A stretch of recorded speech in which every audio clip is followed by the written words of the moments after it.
Ladies and gentlemen, it's your boy Dylan Garcia with another episode of the Never Been Defeated podcast. Yeah. This is episode number 8. I've done this 8 weeks consistently. I'm proud of myself. I'm sticking to it. You know, it takes a lot of courage, discipline, because you can always just, I'll do tomorrow, you know what I mean? But I don't want to be that type of person. I want to stick to my commitments and fulfill the things that I plan on doing. It was just wrapped up. We celebrated for like 6-7 days our anniversary, me and my wife, doing different things every day, which was cool. I'm really grateful for my wife. Couldn't have come this far without her. I love you, babe. So I want to talk about how tough it was becoming an artist, how tough it was trying to play guitar, how tough it was trying to navigate with really no guidance in the music business. Some of the mishaps that happen, losses of money, you know, just stuff that it really, like I said before, you really got to have thick skin if you want to be in this business. It is not easy and it's tough. Because there's like one of you in every city, put it that way. If you're an artist and you're listening, there's about one of you in every city. Just remember that. So when I was in college, well, first off, I learned how to play saxophone first off when I was in junior high school. My mom got me a saxophone. I don't know if I told this story already, but that was my first exposure to sheet music and music in general, learning about being in time. Time is the most important thing in music. And when I got my guitar, I bought my guitar on New Year's Eve going into the year from 2000 into 2001, I believe. No. It was going into 2001. I was going to school at UC Irvine, and I had dropped out of the fraternity that I was pledging for like about 8-9 weeks in. Realized I'm too much of a low pro, stick to myself kind of guy that I just couldn't see myself surrounded by 50 people all the time, whether I liked them or not, because that's just how the fraternity was. And school was hard, man. You had to read a lot and write a lot, and it was just so hard. I finally got into a relationship with a woman. She was Jewish, and her parents only let her date me because I was doing the fraternity thing. And then once I dropped out of the fraternity, it was kind of like we couldn't be together no more. And so when she dumped me, she called me on New Year's Eve and dumped me while she was at a party. She was probably gonna get laid by some other dude or something, and that's how I got my heart destroyed when I first started going to school. One of my first loves, you know, I'm living away by myself, first time, kind of stay the night with your girl and do stuff like that, and I was devastated, and I ended up going, this happened while I was visiting my family over Christmas break. This was, you know, around New Year's, and Christmas and New Year's. And I remember that Christmas, I was so proud of myself because I had money saved up. Like I was working a lot and saved up money and bought like I was really proud of the gifts that I bought my family for that Christmas. I remember that. I was really proud of myself. I was actually working and going to school and taking care of business. But I ended up getting dumped. You know, sometimes when you do good, bad stuff happens too. And I got dumped. And I called my good friend, Justin Dempsey. He's the drummer of a band that was badass, dude, in my time, called The Return. One of my favorite bands still to this day. And my friends were in that band. And they took me to Guitar Center. Guitar Center had just opened up in Oxnard. And he helped me pick out a guitar. I ended up getting a Takamine. I still have the guitar to this day. It's pretty busted up, but I still got it. And a friend of mine, he just showed me a bar chord of an A and said, if you could play this, if you could figure out this, you could figure out everything on guitar. So there I am in my door, you know, I got my guitar. My dad tells me, it's probably something you'll give up. Anyways, like my dad always had something fucked up to say, you know, you'll probably give it up. And thanks, Dad, for that negative, because it really made me not want to give up stuff. But I stuck to it. So I ended up going back early, back to school. Nobody was really around because it was Christmas break. Everyone was gone to see their families. But I actually had to work during Christmas break. So I was only up in Oxnard for, I think, just that New Year's Eve and Christmas. And then I came back and I had that guitar. And back in college, man, I used to smoke a lot of pot. Like, I was the fucking dude, always red-eyed, fucking no Visine, froey little hair, surfing all the time. And man, I just would take a bong toke and then practice guitar. And the first song I wanted to learn was how to play Bad Fish by Sublime. I want, when you grab a hold of me and you tell me that I'll never be set free. That song, man. I wanted to learn how to play that song. I printed out some a tablature. Like I tried everything, and then it really took a long time. It wasn't like I got the guitar and all of a sudden I was playing songs like the Foo Fighters. Like it doesn't work that way. But one of the first songs I did learn was Everlong by the Foo Fighters. That song is so beautiful on acoustic. I sat in my dorm when I wasn't studying or working. I was beating on that guitar, and I say beating on that guitar because I didn't know how to play, and I always just played hard. I had no instruction. You know, my roommate that was gone all the time, he played a little bit of guitar, and he showed me the reggae, the reggae swing. You know what I mean? And he showed me that. He said practice like that.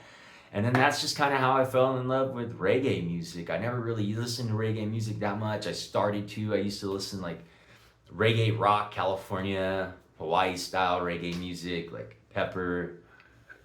I used to listen to a lot of punk rock bands that I liked.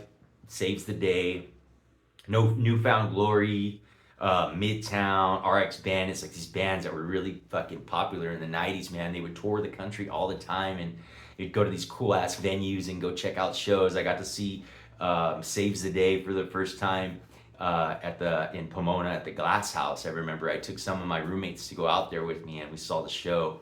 I was really into that kind of music, punk rock, reggae, California reggae. Pepper came out, and these bands, you know, and I wanted to play just like them. Like I vibed with that music. It was really at that time in my life, that was the music that really spoke to me. There was a lot of emo and stuff like that. So that's what I was mainly listening to. And back then you had we had Napster and LimeWire, so you could download thousands of songs. And we had the T1 lines when it just came out, the Ethernet cables. So we had like 100 fast speed in the dorm room, so downloading songs. And I just used to listen to music, man. I didn't even have a TV in college. Like I just listened to music all the time. When I was in my dorm room studying, I always had music on in the background, and music spoke to me. Music gave me a way out, you know? Music changed my life. Like if I would have never bought that guitar, I don't know. Maybe I wouldn't even be doing this podcast. You know, it gave me a chance to express myself and to be creative.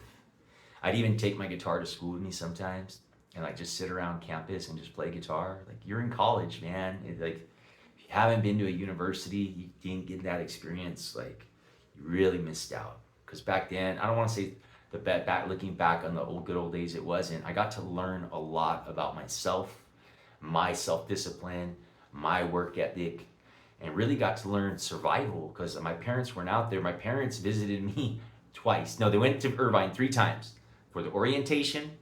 They came out and visited me, and we went to Denny's one time, and I showed them where I lived by the Wedge. And then for my graduation. And then my dad came too when my senior year, when I ended up getting put in jail. My dad came when they bailed me out of jail.